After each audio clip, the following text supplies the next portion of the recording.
O SBT Repórter de hoje te convida para uma viagem para o outro lado do mundo. Desembarcamos no Japão, terra do futuro e da tradição. O repórter Murilo Fagundes visita templos milenares onde a espiritualidade continua presente no dia a dia dos japoneses. E o que esse templo tem de escondido e silencioso, ele tem de profundo para os japoneses. O fogo é tão importante para eles que esse templo é dedicado ao deus do fogo. Nas ruas da agitada cidade de Osaka, cultura vibrante e sabores únicos. Você teria coragem de provar carne de baleia? Que tal? E doce de feijão. É bem gostoso, mas não é tão doce quanto o nosso doce, né? É um doce bem suave. Sim. Mas bem bom. Gostei. Conheça o chefe que literalmente coloca a mão no fogo na hora de cozinhar. Esse simpático senhor virou celebridade e sua performance atrai turistas do mundo inteiro. É uma figura, ele é espontâneo, ele faz questão de dar o show dele pra gente ficar encantado por ele e mais ainda pelo Japão. As curiosidades não param por aí. Nas estações de metrô, o banheiro do futuro com assento aquecido e descarga automática. Pelas ruas, máquinas que vendem fantasias eróticas. Uma calcinha. E ainda, participamos de uma aventura inesquecível. Uma escalada ao Monte Fuji, o pico mais alto do Japão. Agora são 3 da manhã, nós estamos nos preparando para subir finalmente ao topo do Monte Fuji. E vou mostrar para vocês qual foi a aventura da noite. Essa aqui é a cabana que a gente dormiu. E aqui no Brasil, onde está a maior comunidade japonesa fora do Japão, visitamos um café para lá de diferente. O aviso mais importante: não deixe o gato sair. Agora, no SBT Repórter.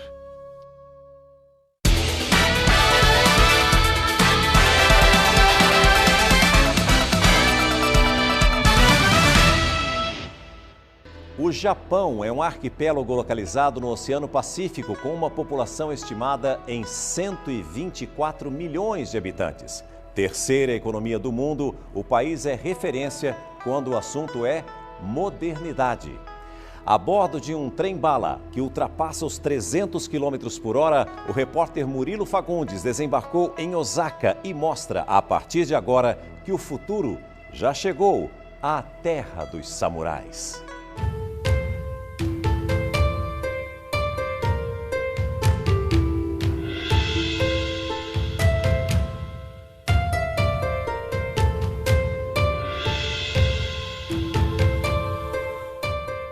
Nossa viagem começa em Tóquio, a capital e maior cidade do Japão.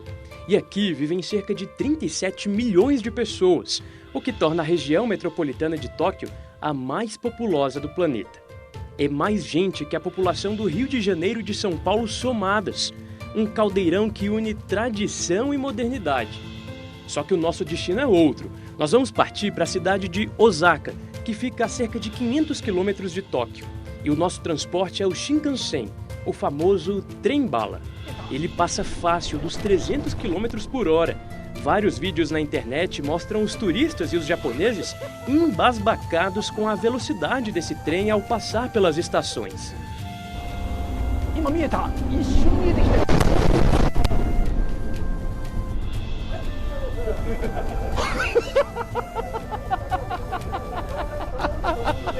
Graças ao trem-bala, após 3 horas de viagem, chegamos a Osaka.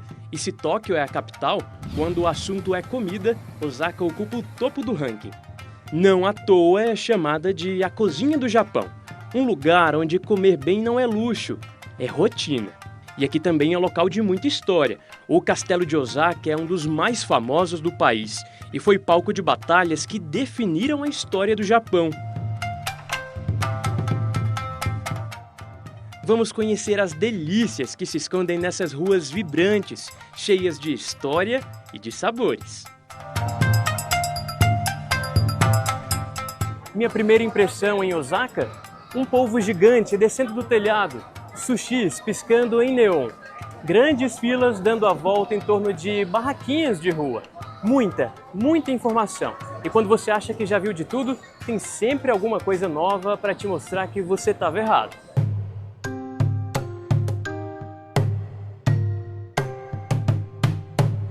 O apelo visual está por todos os lados. Fachadas 3D disputam a atenção de quem passa por Dotonbori, o centro turístico da cidade, a chamada Times Square de Osaka. E nem tudo que parece comida de fato é. Sampurus são réplicas hiperrealistas feitas à mão, tradição que nasceu aqui no Japão há quase 100 anos.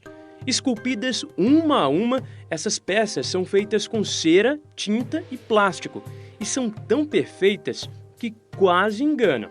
Aqui, por exemplo, é uma réplica de Wagyu, que é uma carne super luxuosa e cara aqui do Japão, uma carne de bastante qualidade que derrete na boca. E é muito parecido com o real, veja, mas não, é mentira, é só uma réplica da comida de verdade. A mesma coisa acontece aqui, ó, com os camarões, também muito parecido, mas não, tudo de mentira para que o freguês veja na vitrine e tenha vontade ou não de comprar.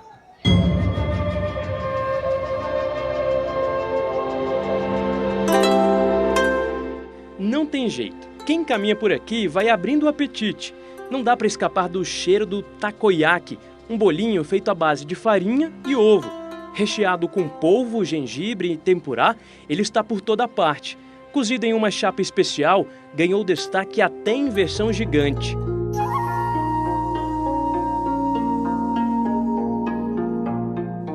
Agora imagine uma feira onde a cada 2 metros você encontra algo que nunca viu na vida. Bem-vindo ao Kuromon, o mercado mais curioso de Osaka. Com a guia Clarissa, brasileira que mora no Japão há mais de 30 anos, comecei uma missão: provar o lado da cozinha japonesa que desafia o paladar dos brasileiros. A comida japonesa que nós estamos acostumados a comer no Brasil tem geralmente algumas adaptações, e pratos muito comuns aqui no Japão nunca se popularizaram no nosso país. E a minha missão nessas ruas é mostrar e provar um pouco dessa gastronomia. Primeira parada, uma loja de peixes exóticos. Clarissa, carne de baleia.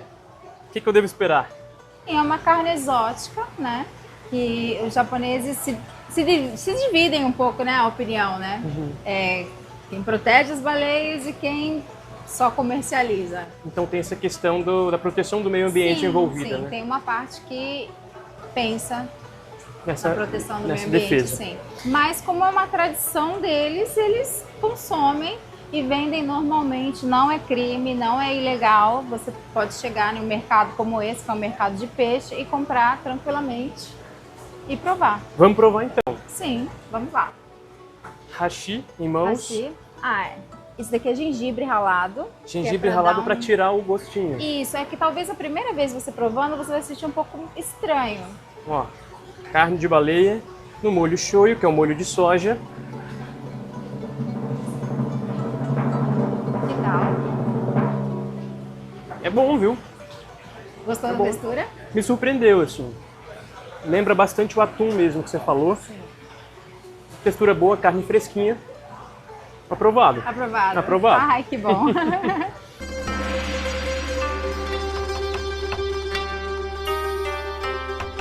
E as surpresas continuam. Entre elas, um mini polvo com jeito de maçã do amor. Isso aqui, pessoal, é um mini polvo. É um mini polvo, olha que bonitinho. É um mini polvo, é quase uma maçã do amor japonesa, mas salgada, né, claro. Sim.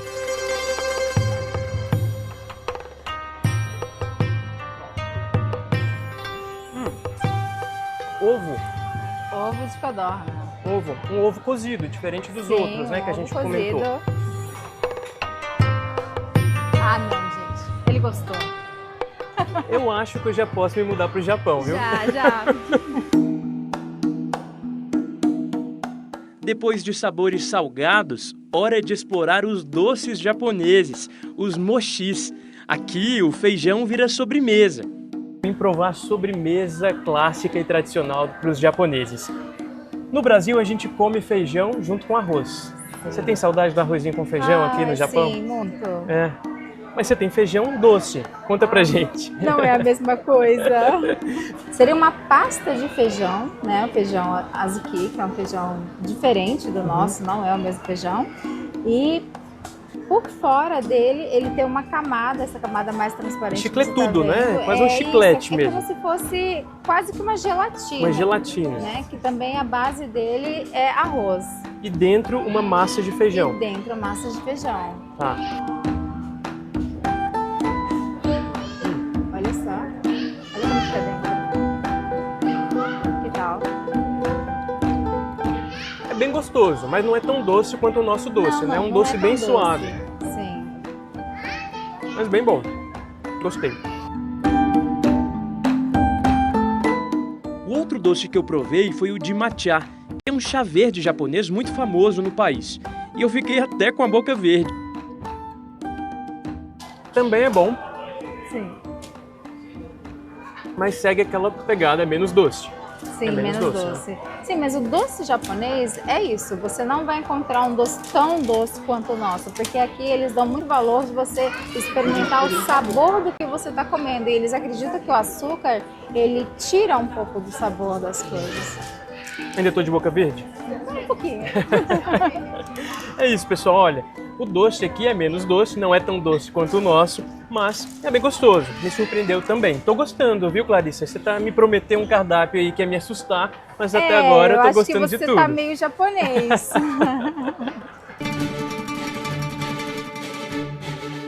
As lojas de conveniência, chamadas de combine, são um fenômeno à parte aqui no Japão. Elas têm de tudo, remédio, brinquedo e, claro, muita comida pronta. Agora uma curiosidade, embora a gente tenha visto muita comida de rua, comer na rua não é uma prática bem vista pelos japoneses. A única coisa que eles falam mesmo, não é muito elegante você ir comendo na rua, tá? Mas a única coisa que eles falam é que você tenha sempre, né? Eu tenho aqui, você tenha sempre uma sacolinha para você colocar o seu lixo. Porque o medo que eles têm de ver um estrangeiro comendo na rua é que vai jogar o lixo na rua. Como eles têm esse problema das lixeiras, que não tem muitas lixeiras, né? E para eles é uma conscientização de que você é responsável pelo seu próprio lixo.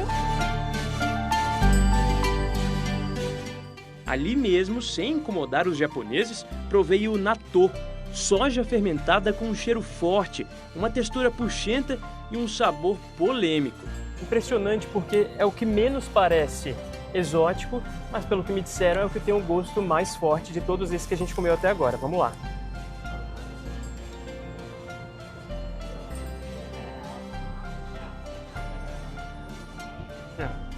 Não é nada bom, viu? É um gosto forte, não lembra nada soja. Realmente, Clarissa, missão cumprida, viu? Conseguiu uma das opções. Eu não gostei. Sério que você não gostou? Meu Deus!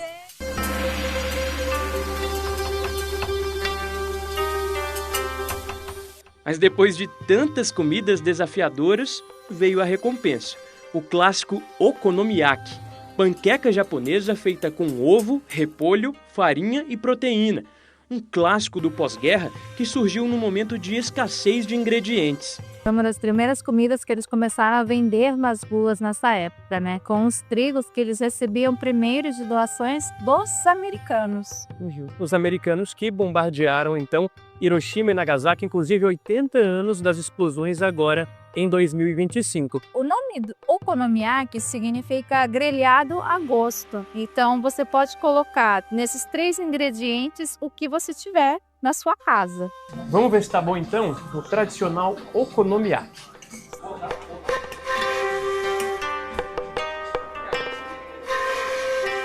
Olha.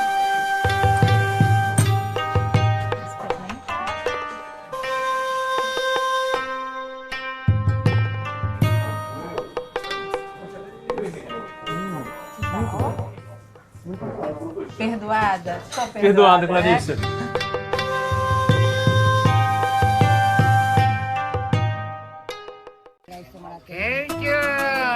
Ele é o que a gente costuma chamar de figura.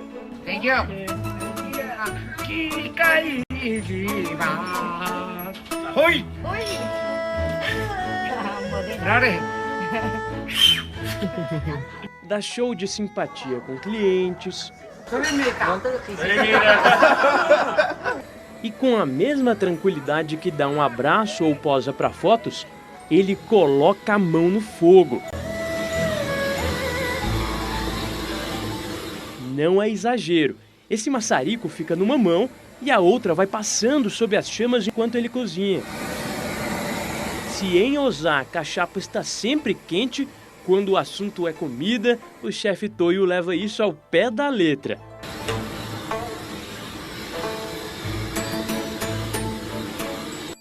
Esse simpático senhor se tornou uma espécie de celebridade aqui em Osaka. Seu jeito, digamos, peculiar de cozinhar virou tema de documentário e de muitos vídeos nas plataformas digitais. Hoje o chefe Toyo tem fama mundial.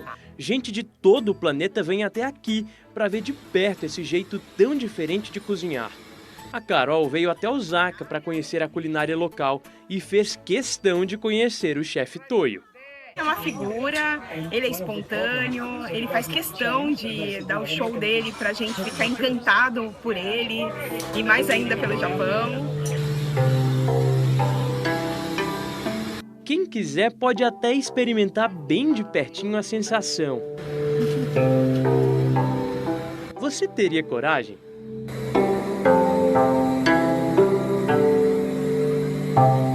Junto com essa pirotecnia toda, ele capricha no preparo da comida. Não para um minuto. O local é muito simples. O Izakaya Toyo é um restaurante informal. O local fica ao ar livre, tem um jeitão de boteco, no estilo japonês. Haja fogo e fumaça. Mas vamos ao que interessa. A comida é boa? Pode ter certeza, é deliciosa. Eu comi o que ele faz ali do show, o atum, né? Eu comi um bowl cheio de peixes incríveis de atum, o uni, né? Que é raro aqui, assim, no Brasil. E a comida, sei lá, o melhor peixe que eu já comi. Incrível. Aqui o prato ficou vazio, né? Comeram tudo, é isso? Yes.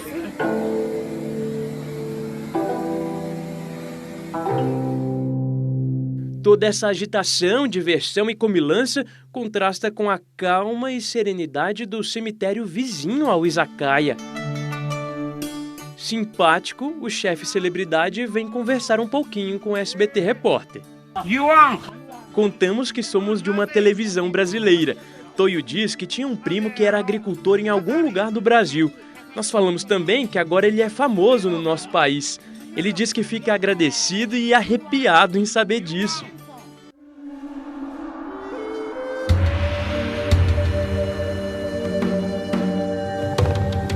A alegria e a criatividade do chefe Toyo são apenas mais uma faceta de uma culinária que conquistou o mundo, inclusive o Brasil.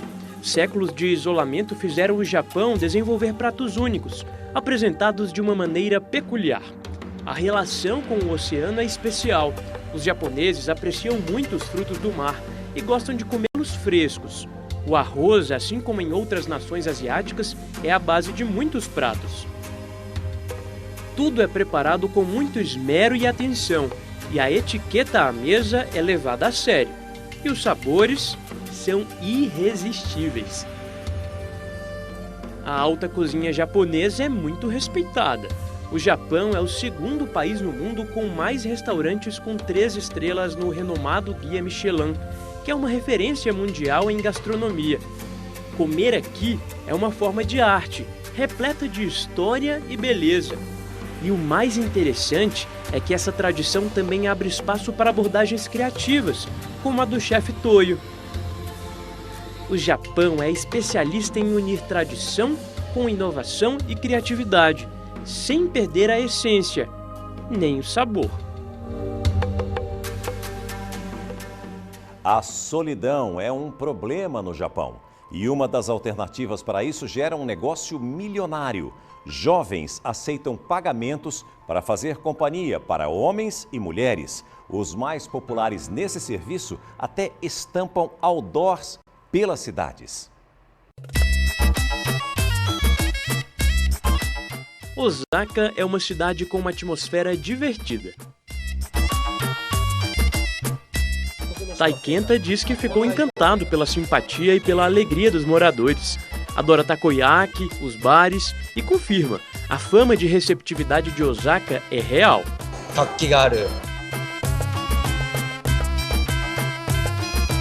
O Iago dá aula de inglês no Japão há 6 anos. Ele veio de Palmas, no Tocantins, e escolheu o país por causa da esposa, que conheceu em intercâmbio nos Estados Unidos e é natural daqui. O pessoal daqui gosta de contar piada, eles são conhecidos como os japoneses latinos. O Japão é tudo muito formal. Não é que isso é ruim ou bom, é só diferente, né? Aqui em Osaka tem que ser um pouco mais casual, o pessoal é um pouco mais aberto, ri um pouco mais. Aqui o riso rola solto. Tsunoki é motorista de ônibus e conhece bem o país. Ele me conta que Osaka tem a fama de ser o local onde surgem os comediantes no Japão.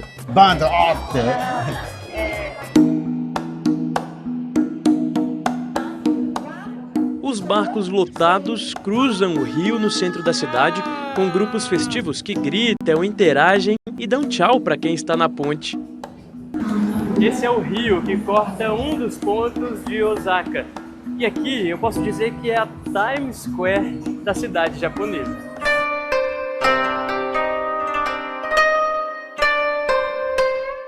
O rio Dotonbori é um dos principais pontos turísticos da cidade. Às margens está a famosa placa da Glico, inaugurada na década de 30 como propaganda de um doce energético e que virou cartão postal. Hoje é tradição fotografar ali, imitando a mesma posição do corredor vitorioso da marca. Aqui no Japão, tudo vira hype, entra na moda. Inclusive esses ventiladorzinhos de mão, no calor que faz aqui, eles se tornaram itens de moda. As pessoas usam para até compor o próprio look do dia. Os jovens, no meio da rua, em Dotonbori, começam a dançar, vão para o TikTok, publicam nas redes sociais. As pessoas aqui gostam de viver e gostam de postar nas redes. Eles escolhem a música no celular, fazem pose para foto e nesse universo digital tudo vira conteúdo. Cada gesto ganha um novo sentido. A estética kawaii, que valoriza o que é fofo e divertido, também faz parte do universo jovem japonês. Um exemplo é o Labubu, um ursinho com expressão de assustado, que se transformou em fenômeno entre os jovens. Ele é vendido em caixinhas surpresa, colecionado como relíquia e exposto nas mochilas e nas redes sociais. Esse rapaz anda com 2 labubus pendurados na bolsa e diz atrair as garotas por causa dos bonecos. A Sakamoto e o Nakanishi abriram um labubu pra gente ver. Ela queria o alaranjado, mas veio um rosa.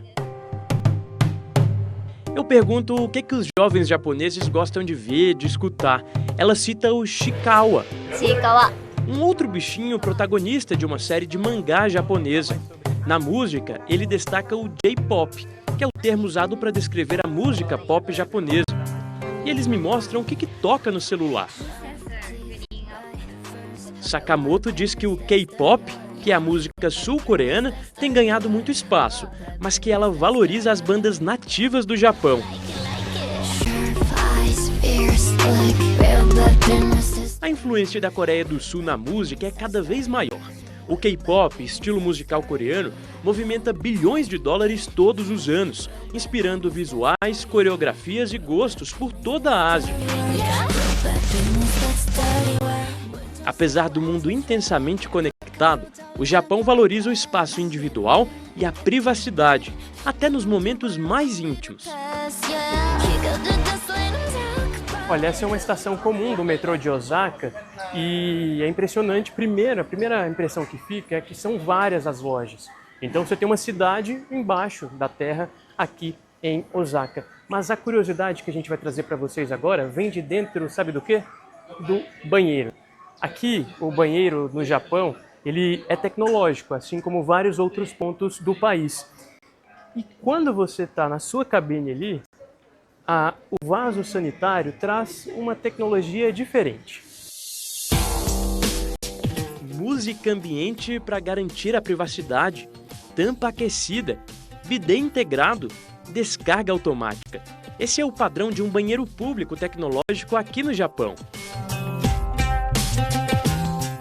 O país impressiona pela modernidade, mas também preserva suas tradições. Hiro é um instrutor de shuriken, estrelas de metal usadas pelos ninjas do período feudal. Trajado como um guerreiro, ele atrai clientes para uma loja de diversões. Quem acerta o alvo, toca o sino e ganha aplausos. Agora vai, hein?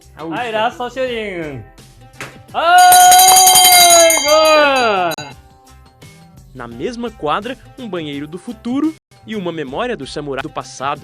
É nessa convivência que o comportamento japonês ganha camadas de complexidade. E entre o mundo antigo e a tecnologia de ponta, outro mercado se destaca, o das fantasias eróticas. Na loja do Hiro, inclusive, há maquininhas em que é possível comprar brinquedos surpresa, calcinhas embaladas e objetos sexuais. Isso é uma febre em Osaka. As máquinas de rua são bem famosas aqui em Osaka, mas essas especificamente não são nada convencionais e mostram como o povo daqui é brincalhão. Eles brincam com tudo. Então a gente vai tentar a sorte, mais uma vez, a sorte atuando aqui no Japão, para saber o que sai delas.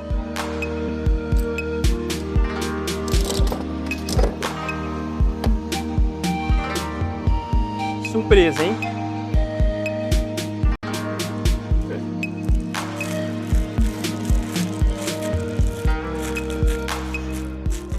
Uma calcinha. Por aqui surge também um desafio comum em todo o país: enfrentar a solidão. No Japão, até a solidão tem preço. Esses são Yuki, Neru e Riku, os 3 hostos mais bem pagos aqui de Osaka. O que são hostos? Essa é uma profissão no mínimo curiosa. Eles são pagos para fazerem companhia às suas clientes, sem envolver sexo nem nada do tipo. Elas pagam para escutar elogios, para passarem um tempo ali fazendo reclamações, conversando sobre a vida. Eles vão para um bar e nesse bar, então, os hostos começam a beber e começam a conversar com suas clientes. A mesma coisa acontece com as hostess, que são mulheres que também fazem a mesma coisa e também atuam nessa profissão. É bem diferente do que a gente tem no Brasil. É uma companhia vendida como alívio para o isolamento urbano. Não envolve sexo, mas sim presença, flerte e escuta. Uma indústria discreta, porém milionária. O Tratado de Amizade entre Brasil e Japão completa 130 anos em 2025. Aqui está a maior comunidade japonesa do mundo fora do Japão, com 2 milhões de descendentes. Em um dos lugares em que a cultura está mais presente fica em São Paulo, no bairro da Liberdade. A repórter Madalena Bonfiliori foi conferir um café onde os gatos são os donos do pedaço.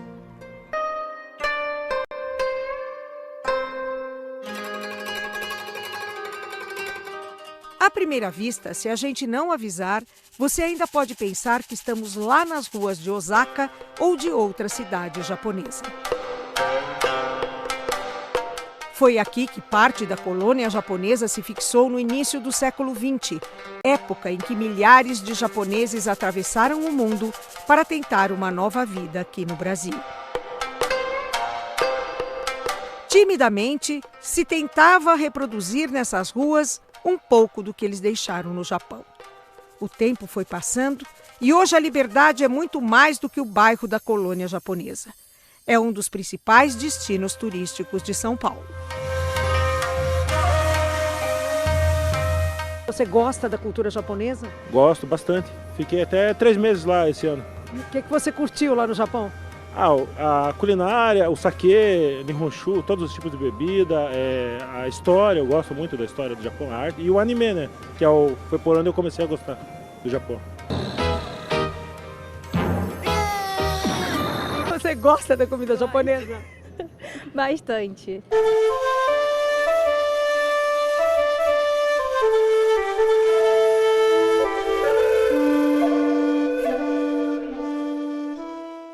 O bairro também se transformou no centro da cultura pop do Oriente, onde tudo o que acontece lá se reproduz imediatamente aqui.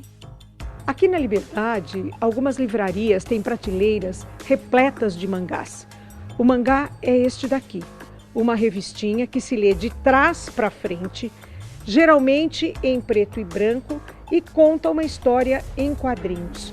Há séculos, os japoneses tinham o hábito de desenhar para contar histórias. Histórias que geralmente têm final feliz. Talvez seja por isso que elas fazem tanto sucesso. Otakus é como são chamados os apaixonados por tudo isso.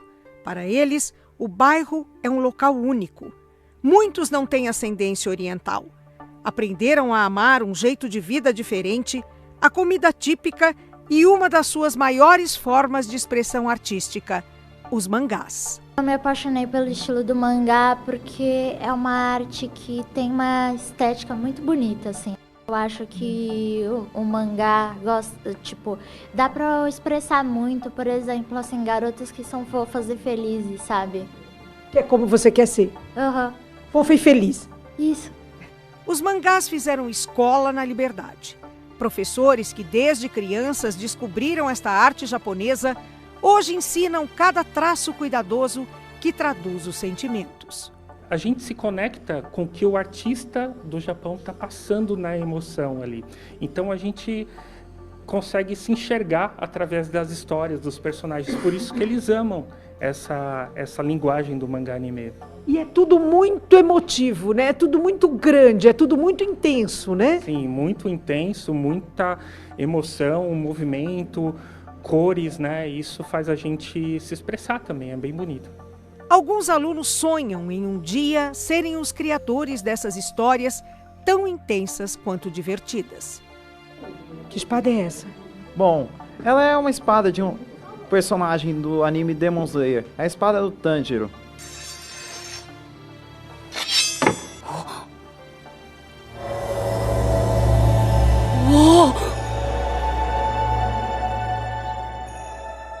E por que você desenha mangá? Bom, porque eu gosto de dar vida aos personagens que eu crio. Já os animes são os mangás animados. Muitos deles você viu a primeira vez no Brasil aqui no SBT. Quem não se lembra dessa abertura do Dragon Ball que marcou uma geração de fãs? Vamos desvendar as esferas do dragão. Esse é o maior mistério que já vi. Uma das atividades prediletas dos otakus é o cosplay, quando eles se vestem de acordo, exatamente igual aos personagens dos animes. Existem muitos eventos no mundo inteiro em que eles têm essa oportunidade. A Giovana está vestida de quê? Madoka. Como é que é a história da Madoka? A Madoka ela é uma garota normal, ela estudava normal, aí ela teve a oportunidade de virar uma garota mágica. E por que você se inspirou na Madoka? Porque eu acho o visual dela muito fofinho, né? E ela é vista como deusa nos animes, a personagem mais forte dos animes. E você quer ser assim, uma moça forte? É, eu sou uma moça forte. Mas você não anda vestida na rua desse jeito ou anda? Não, só quando eu vou para eventos. De cosplay, de eventos geek, na verdade. Esses eventos de cosplay não param de crescer no Brasil e no mundo. E sempre estão repletos de personagens do universo dos mangás e dos animes. É hora de se expressar, caprichar na fantasia e deixar a imaginação rolar solta. A Liberdade é a conjunção perfeita entre o pop que fervilha e a tradição que ensina e inspira. Os gritos e os golpes são potentes. Os movimentos são ensaiados com precisão. As espadas são de bambu. E as armaduras protegem o rosto e o corpo. Essa é uma versão moderna do combate de espadas dos samurais, mas o espírito guerreiro é o mesmo. Durante séculos, os samurais foram a classe guerreira do Japão. Eles foram imortalizados na arte, na literatura e, mais recentemente, no cinema. Eles seguiam um rígido código de ética, o Bushido. Nesse ginásio, no bairro da Liberdade, a luta dos samurais continua viva. Aqui se pratica o Kendo, mistura de esporte e arte marcial. Todo o equipamento e a forma de lutar e a cultura que os samurais deixaram pra gente. Esses samurais queriam passar que mensagem para as pessoas? Bom, acho que de nunca desistir é uma mensagem importante que eles queriam deixar, né, e de ter muita força de vontade para viver e para seguir o nosso caminho. No tempo dos samurais, as mulheres não lutavam, mas se engana quem pensa que o Kendo é só para homens. Não gostei, achei que não era para mim, nunca tive afinidade, é muito intenso, muito difícil, mas com o incentivo do sensei e das minhas filhas, continuei e estou até aqui hoje. Qual que era a sua maior dificuldade ou a crença que a senhora tinha de que não ia dar certo? Por ser muito intenso, né, o treino, pela minha idade, eu achei que eu não ia aguentar. Ainda hoje confesso que tenho dificuldades, mas eu acho que para todas as idades o Kendo é possível. Para os praticantes do Kendo, mais que um esporte, mais que uma luta. Esse é um estilo de vida para todos. É um esporte muito bonito, é um esporte que cativa a gente. Mas eu acho que depois você vê toda essa cultura japonesa, da concentração, do foco, de evoluir, então você acaba se apaixonando pelo esporte. Da luta para um festival de fofura. Se prepare, porque agora vamos conhecer um espaço muito especial aqui na Liberdade. Um café onde os gatos são os donos do pedaço. No Japão, nas grandes metrópoles, as moradias são muito pequenas e fica difícil ter um animal de estimação. Por isso foram criados estabelecimentos comerciais onde os clientes podem interagir com os animais. E claro, aqui na Liberdade tem um cat café.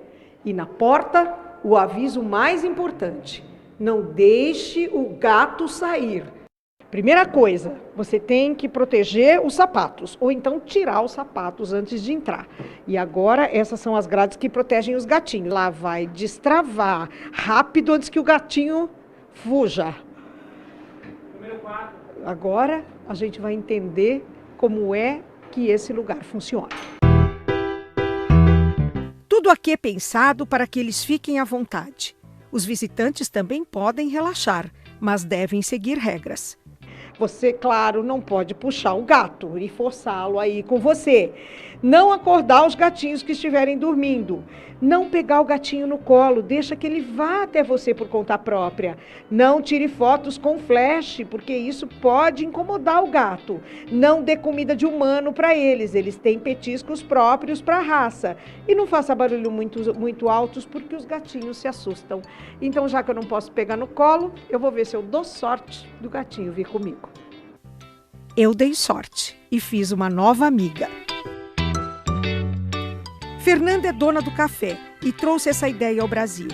Ela tem uma autorização especial para o espaço, já que alimentação e animais estão próximos aqui no café. Um quadro na parede mostra quais gatinhos são mais sociáveis. Se ele tiver com uma coleirinha verde, ele é instagramável. Ele é de instagramável, ele é de boa, ele é brincalhão. Aí também a gente tem a coleirinha do tímido, que é a azul.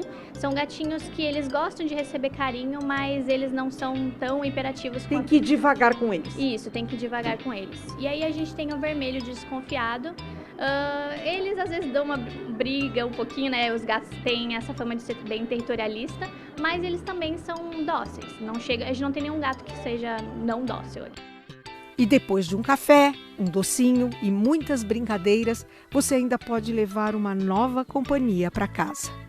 Todos esses gatos hoje em dia, eles vivem em lares temporários, né? Até serem adotados, o que a gente se enquadra como lar adotivo temporário, né? Então todos os nossos gatos estão para adoção.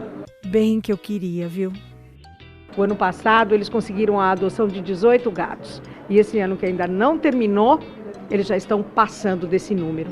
Ou seja, a ideia do Cat Café trouxe uma vida melhor para todos eles. Mais uma ideia japonesa que nos encanta por aqui. O Japão ama os gatos e um talismã bem comum no país é o manequineko, o gato da sorte que acena com a patinha.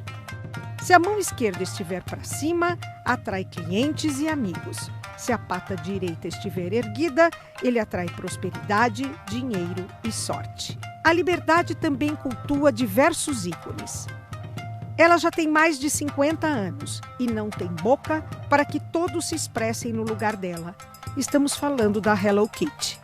3 cafés existem na Liberdade em sua homenagem, com doces temáticos e uma proposta de inserir o cliente no desenho da gatinha.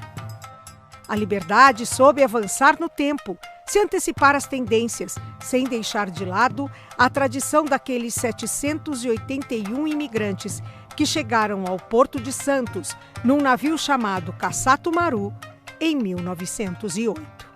O ponto semelhante entre o povo brasileiro e o povo japonês é talvez generosidade, né? Também amizade com várias pessoas.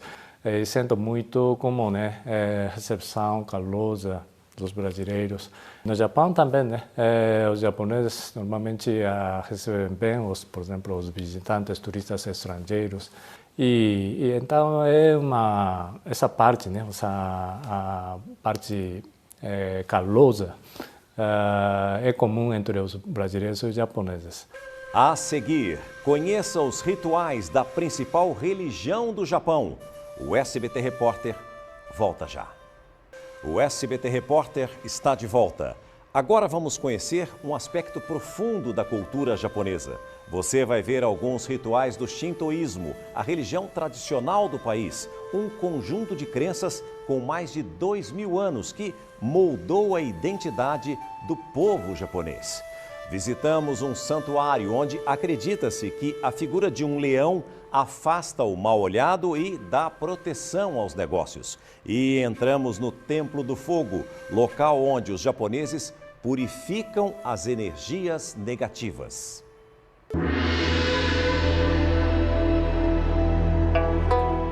Numa cidade onde tudo pulsa, brilha e se movimenta,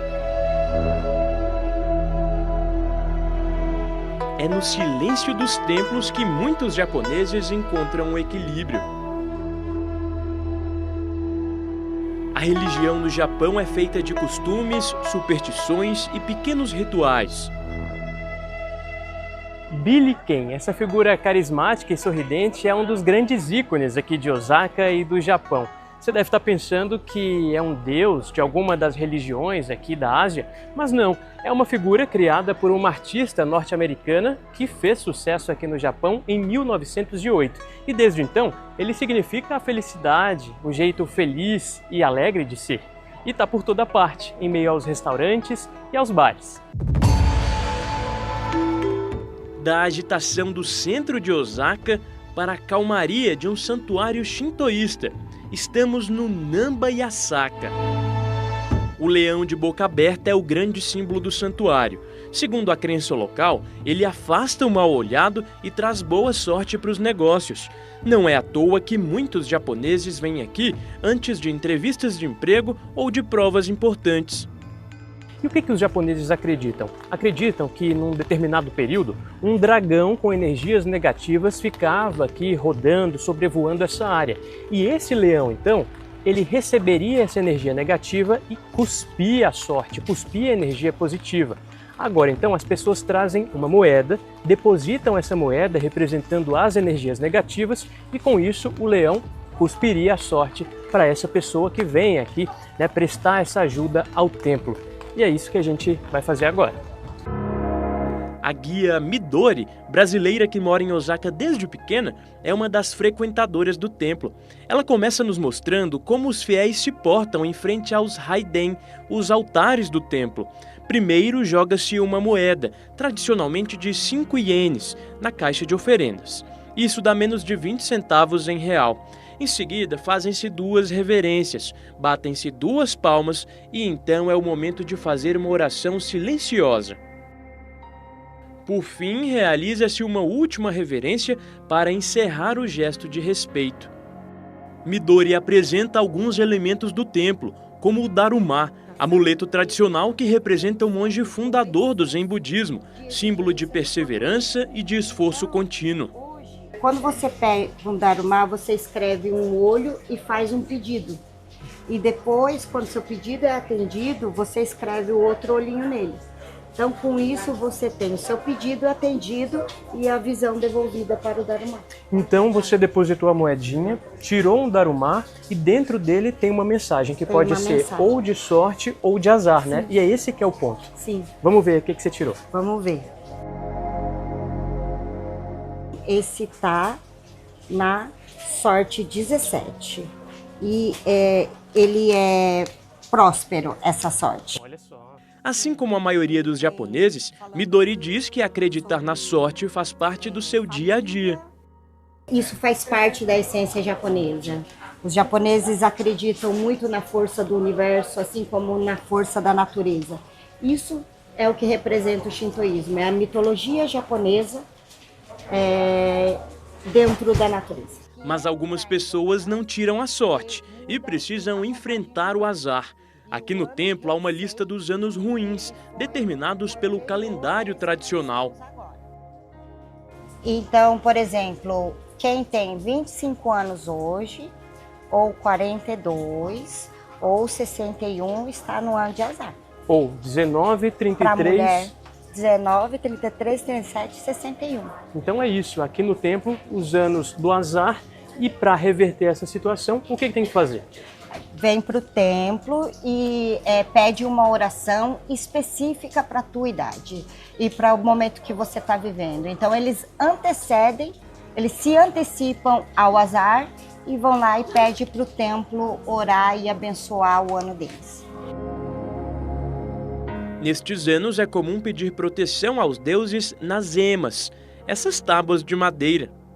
E por falar em onda de azar, aqui no templo shintoísta, essas madeirinhas aqui de pedidos são bastante comuns também. Aqui ó, tá escrito, faça seu pedido e coloque o seu nome. Aqui a gente coloca sentimentos negativos, né, Sim, uma Midori? coisa que você quer eliminar da tua vida, né?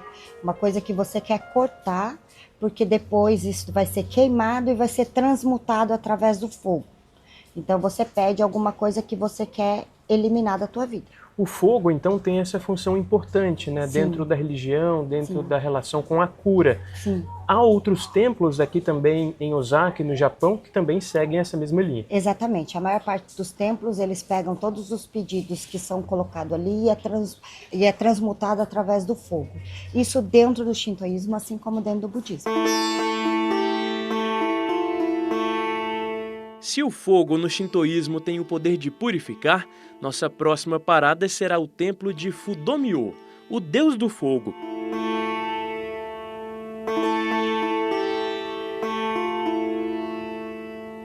E se no Japão um templo pode gritar, ele também pode sussurrar. No meio dos restaurantes e dos bares, um templo escondido, um santuário em uma viela, um beco no meio de Osaka. E o que esse templo tem de escondido e silencioso, ele tem de profundo para os japoneses. O fogo é tão importante para eles que esse templo é dedicado ao deus do fogo, Fudomyo. Então aqui, né, no budismo, existe essa importância de se queimar tudo o que é ruim. E uma diferença desse templo é que os fiéis usam esse objeto para se ofertar água. Então eles enchem de água e jogam no deus Fudomyo. Isso porque antigamente as pessoas não tinham o que ofertar num momento de bastante instabilidade no Japão. Então foi o que encontraram, ofertar água para o deus do fogo. Foi no templo do deus do fogo que encontramos o casal Ishikawa. Eles vão ao local todos os dias, no mesmo horário, para limpar as energias ruins e acalmar o coração, diz Yushiro. Os dois, que estão juntos há 17 anos e se casaram há 5, dizem que, seja no templo ou no amor, a chama deve estar sempre acesa.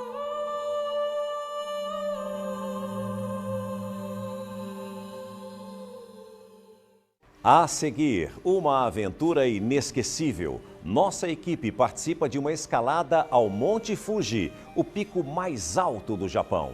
O SBT Repórter volta já.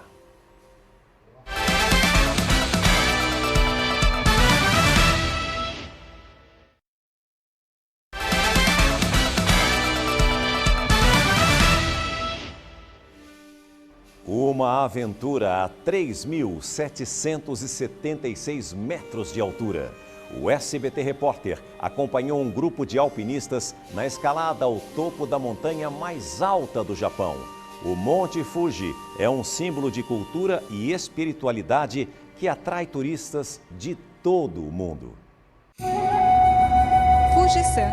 É assim que os japoneses chamam a montanha mais alta do país. Considerado um símbolo sagrado e de respeito, subir o Monte Fuji não é uma simples aventura.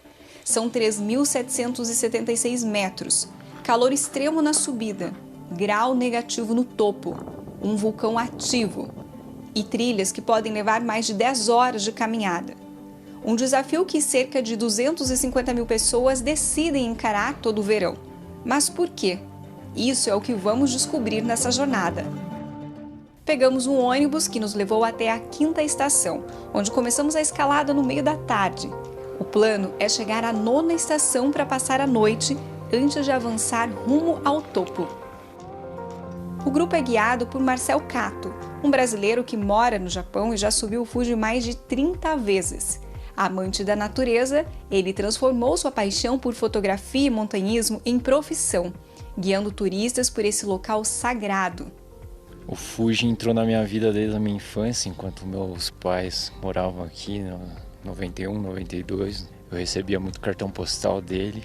E assim que eu cheguei no Japão, a primeira oportunidade eu já quis escalar ele. E a partir daí foram todos os anos escalando até o ponto que eu comecei a guiar pessoas. Para mim, o Monte Fuji, toda vez que eu tô aqui, é único. Apesar de sempre ser a mesma montanha, a experiência de estar com pessoas com histórias incríveis. A mesma montanha, mas com diferentes caminhos, histórias e experiências. Estamos na Fujinomiya, uma das 4 principais trilhas que levam ao topo do Monte Fuji.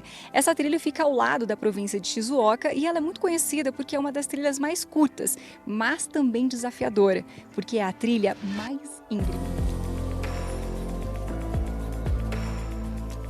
A alta temporada é no verão, entre julho e setembro, período em que milhares de pessoas de todo o mundo sobem o Fuji, cada um com seu objetivo, seja espiritual, turístico ou por aventura. Assim como Marcel, a médica Milena também buscou um significado mais profundo em sua experiência aqui. Primeira vez no Japão. E estou encantada. É a terra onde o meu avô nasceu. Ele teve uma trajetória muito bonita, né? Ele deixou o país de origem dele para viver no Brasil, né? O nosso país. E estar aqui, onde ele nasceu, no país que ele nasceu, é mágico, é maravilhoso. O caminho vai compondo os significados. Conhecemos esse japonês de 73 anos que tem como meta subir as montanhas mais altas do Japão. Ele estava a poucos metros do cume e já bastante cansado. Já desisti uma vez do Fuji nesse ponto. Esta é a minha segunda tentativa. Quero subir antes que eu envelheça ainda mais e afirma, desta vez vou chegar ao topo. Outros japoneses decidem escalar o Fuji sem os sapatos, descalços. É uma maneira de ficar mais forte, disse ele.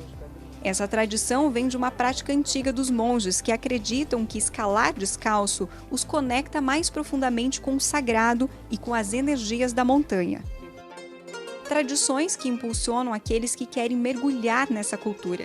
Kevin é criador de conteúdo nas redes sociais e se propõe a mostrar para seus seguidores não um Japão superficial, mas um país autêntico, repleto de história e significado.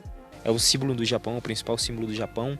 Os japoneses eles têm uma tradição de subir pelo menos uma vez na vida o Fuji. Um estrangeiro que se propõe a representar o Japão nas redes sociais, é importante que eu entenda cada dia mais que eu tente entender cada dia mais sobre a cultura. E é essa integração que conecta. O Watanabe, proprietário da cabana na 9ª estação, contou que recebe diariamente turistas da Ásia, Europa e Américas. Eu percebo quanto o Monte Fuji é tão amado por pessoas de diversas nacionalidades. Vou ficar muito feliz em receber mais brasileiros aqui, disse ele.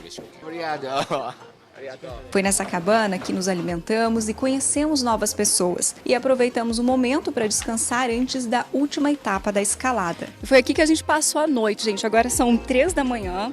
Nós estamos nos preparando para subir finalmente ao topo do Monte Fuji. E vou mostrar para vocês qual foi a aventura da noite. Essa aqui é a cabana que a gente dormiu. Tá aqui o Marcel e o Kevin. Conseguiu dormir? Faz parte da experiência, né? Tem perrengue, mas se não tiver, não tem história, né? E tá sendo legal. Ainda tem um longo período pela frente. Quando a gente chega no cume, isso não significa que terminou a missão, a gente tem que descer também. Eu já subi uma vez e sei que descer é pior que subir. E Marcel, aqui não tem como não ficar amigo, porque 6 pessoas aqui nesse espaço. Infelizmente, essa é a vida da montanha, né, Erika? Faz parte, eu já estou acostumado. Acho que é legal às vezes sair da zona de conforto e ter novas experiências. Seguimos para a última etapa. Falta pouco para chegar ao topo, cerca de 300 metros. A trilha fica congestionada. A maioria dos escaladores sobem nesse horário para ver o nascer do sol. Nesse ponto, a altitude se torna o desafio mais difícil. A tontura, o enjoo e o mal de altitude tomam conta. Por um momento, achei que não conseguiria.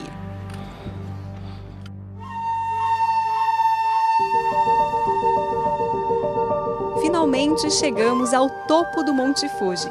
As primeiras cores começam a aparecer no céu. A natureza se revela pouco a pouco. Vimos um nascer do sol maravilhoso e a subida também à noite com as estrelas. Mágico, assim, eu vou te dizer que acho que foi a experiência mais incrível que eu já tive na minha vida. Valeu a pena todo o esforço, com certeza. Todo frio, a subida bastante íngreme, né? É bem desafiadora, mas sem dúvida nenhuma valeu muito a pena. Decidi que eu vou subir outras vezes. É muito especial de verdade. É um lugar que você se conecta com a natureza do Japão e consegue ver o Japão do alto. Eu sinto uma gratidão pela vida, por ter saúde, por conseguir alcançar o topo. Para mim, toda vez que eu tô aqui é uma vitória e eu poder ajudar de alguma maneira pessoas também a alcançar esse objetivo, para mim se torna uma paixão maior ainda pela essa montanha tão icônica aqui do Japão. Levamos na bagagem mais do que fotos. Levamos histórias, os carimbos de cada estação, superação, pessoas. A certeza de que essa experiência transforma todos que se aventuram nessa montanha.